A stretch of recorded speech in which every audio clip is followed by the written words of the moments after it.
Hello guys, j'espère que vous allez bien. Aujourd'hui on se retrouve pour une nouvelle vidéo et aujourd'hui on va parler de la hair theory. Qu'est-ce que c'est que la hair theory? Alors ça arrive très souvent chez les femmes. Je vais vous expliquer pourquoi. Mais d'abord je vais vous expliquer qu'est-ce que c'est. C'est le fait de, quand on vit une rupture par exemple, on change de coupe de cheveux, de couleur de cheveux, etc. Est-ce que vraiment ça aide à la guérison? Est-ce que c'est quelque chose de réel? Qu'est-ce que c'est que cette théorie en fait? Alors vous allez me dire que vous connaissez évidemment une personne dans votre entourage qui a déjà changé de couleur de cheveux, de coupe de cheveux, après une rupture par exemple. Euh, c'est quoi la théorie derrière ça en fait?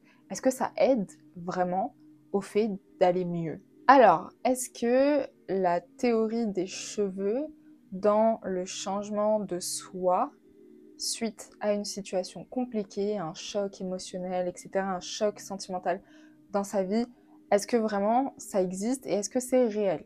Et bien la question c'est oui. Voilà. Aussi étrange que cela puisse paraître, il y a une logique totalement spirituelle derrière tout ça, sachez-le, et scientifique aussi évidemment. Euh, En fait, il faut que vous compreniez que votre tête, c'est un endroit énergétique extrêmement puissant. C'est ici que vous réfléchissez, c'est ici que vous connectez certains éléments, c'est ici que votre mémoire joue, c'est ici que vous voyez, que vous ressentez. Vous avez le sens du goût, de l'odorat, de l'ouïe, etc. Tout se passe principalement ici. Donc votre tête, c'est un endroit énergétique extrêmement puissant dans votre corps. Et sur votre tête, vous avez des cheveux. Et donc les cheveux, en fait, outre l'aspect esthétique, des cheveux, ce sont une énergie extrêmement puissante. C'est pour ça, par exemple, dans certaines religions, on vous dit qu'il faut se couvrir les cheveux. C'est pas pour rien, c'est pour préserver votre énergie. Il y a énormément de personnes spirituelles qui ne sont pas religieuses et qui décident de porter un turban, un foulard sur la tête pour justement éviter de recevoir la négativité, les ondes énergétiques qu'ils ne veulent pas recevoir. Parce que du coup, c'est comme une éponge, énergétiquement parlant, ça absorbe, ça émet, mais ça absorbe énormément. Et par exemple, si la charge mentale, ça existe, il y a des personnes qui peuvent littéralement la ressentir posée comme ça sur leur tête. La charge mentale, ils vont avoir une tête beaucoup plus lourde. C'est pas pour rien. Ce sont les énergies et c'est bien réel. Évidemment, ici, qu'est-ce qu'on a qui est très connu d'un point de vue spirituel et énergétique?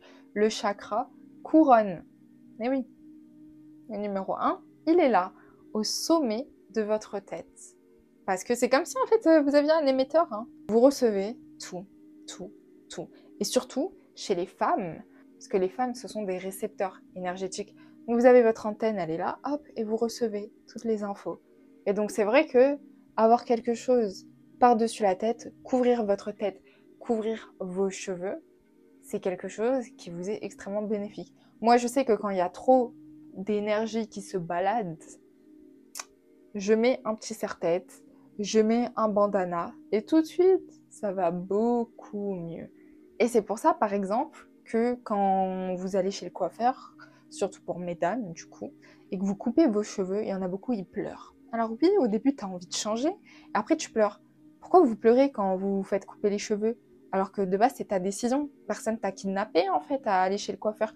Personne t'a forcé à aller chez le coiffeur. Pourquoi maintenant tu pleures? En fait, il faut que vous compreniez que vos cheveux, ça fait des années qu'ils sont sur votre tête, surtout s'ils sont extrêmement longs. Ils gardent une certaine énergie et ils émettent une certaine énergie. Donc déjà, dans un premier temps, vous ne devez pas laisser n'importe qui toucher vos cheveux. Sachez-le. C'est pour ça qu'il y a énormément de personnes, et j'en fais partie, qui n'aiment pas forcément aller chez le coiffeur. Maintenant, quand vous les coupez, moi, ça n'a jamais été mon cas, mais je sais qu'il y a des personnes qui ressentent en fait une sensibilité hyper intense et qui commencent à pleurer. Non pas parce que ils ont perdu, je sais pas, 5-10 cm de cheveux, mais parce que vraiment, ils se sentent pas bien.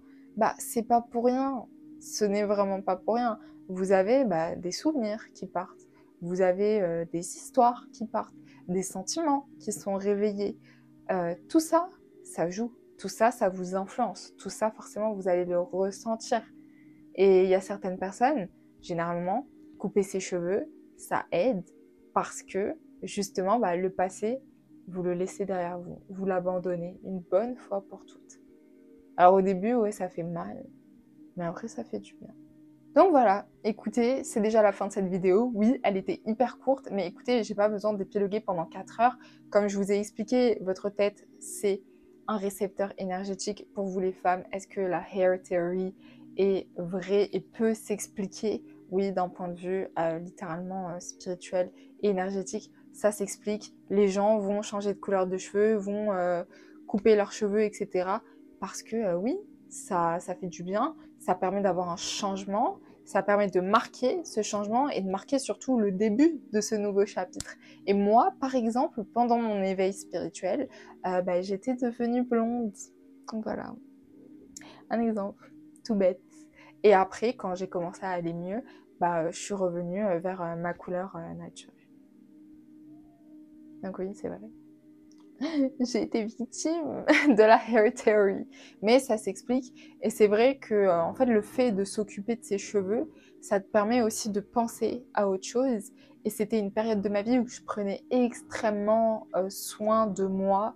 Je faisais tout le temps des masques, j'écoutais tout le temps des ondes. Je cherchais vraiment en fait à éveiller. Je cherchais à sortir des nuits noires de l'âme. Je cherchais à passer après et à avancer dans le processus de l'éveil spirituel. Donc voilà. J'espère que cette vidéo vous aura plu. Si vous avez des questions, s'il y a peut-être un point que j'ai pas développé ou que j'ai oublié, n'hésitez pas à m'en parler dans les commentaires. Prenez soin de vous, guys. Ciao,